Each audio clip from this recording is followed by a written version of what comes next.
The forlorn clanging of gongs and cymbals rang out in the great chambers of the palace of King Dasaratha. The long, slow cadence of drums resounded in the empty corridors like a wounded giant mournfully stumbling through the underworld. 1,000 candles flickered in the dim passageways, casting fleeting shadows into the smoke and incense-filled air. Offerings of fruit and flowers were laid at the feet of all the ferocious stone idols, whose bulging eyes stared out of animals' faces with long tusks and flared nostrils. Chuck-a-chuck, chuck-chuck came the hypnotic voices of the temple dancers, moving in a trance, their arms rippling above their heads and their fingers delicately undulating in the clouds of incense. Silver bells jangling around their ankles and wrists. Prancing with naked feet and closed eyes through leaping flames, their faces filled with ecstasy as they walked obliviously upon fiery coals spread across the floor of the bejeweled sanctuary of King Dasaratha's palace, giving their bodies to the fire so that their prince might be spared. But death would not be appeased. In the heart of the palace, the imperial mourners clustered anxiously around the bed of the king's favorite son, Prince Rama, weeping and chanting prayers, groveling on the floor and tearing at their hair, so great was their misery. The drapes of the tall windows had been drawn closed, and in the dimness of the royal chamber there was nothing but lamentation and sorrow. Rama lay upon his bed, pale, silent, and deathly still. Only the feeble and irregular heaving of his chest gave an indication that he might still be alive.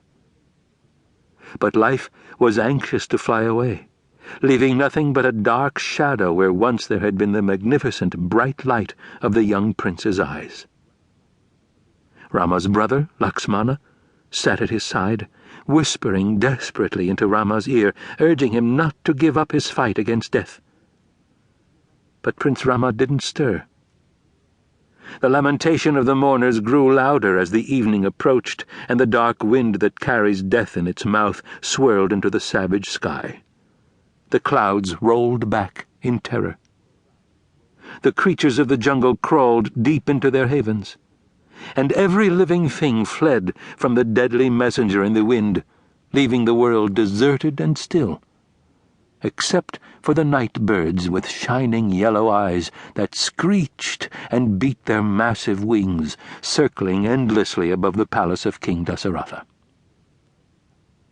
Far from the palace, in the humble village sprawled beneath the sacred mountain, peasant children heard the wailing of the mourners and the carnivorous cackle of the birds.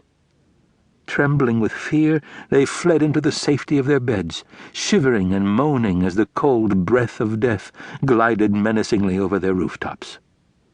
Women turned down their lanterns, and old men cowered in dark corners, fearing that death might notice their decrepitude and sweep them under its heavy cloak of shining black mirrors.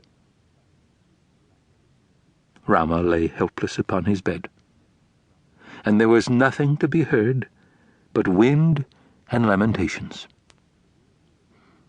When at last the fearsome night had passed, and the sun made its blazing path along the bird-filled horizon, the drapes were drawn from the windows and the prince's room filled with sunlight.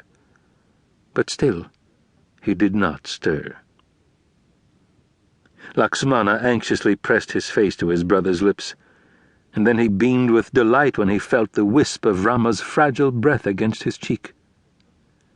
"Still he lives," Lakshmana exclaimed with tears of gratitude. But Prince Rama did not open his eyes, nor did he respond when his brother gently called to him. In desperation, the great king summoned all the holy ones and all the healers of his great domain. They hurried to his side from faraway places, from the deep jungle and the airless summit of the volcano, from the cave of the ancestors to the jagged rocks that rose from the sea of life in which the kingdom of Dasaratha floated. And when they were assembled in the palace, the king commanded them to achieve